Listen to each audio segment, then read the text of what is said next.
My name is Lady Montestelles. I am 23 years old and currently live in Mariquita, Tolima. From 8 in the morning and until 6 in the afternoon. After work, I spend time with my family. I like fooling around in my cell phone and study at night. My daily routine starts at 6 in the morning.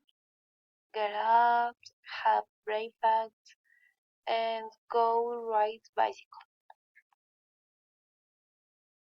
Then I work from 8 in the morning and until 6 in the afternoon. After work, I spend time with my family. I like fooling around in my cell phone and study at night. In the photo, I am with my sister walking on the sidewalks as with visiting families.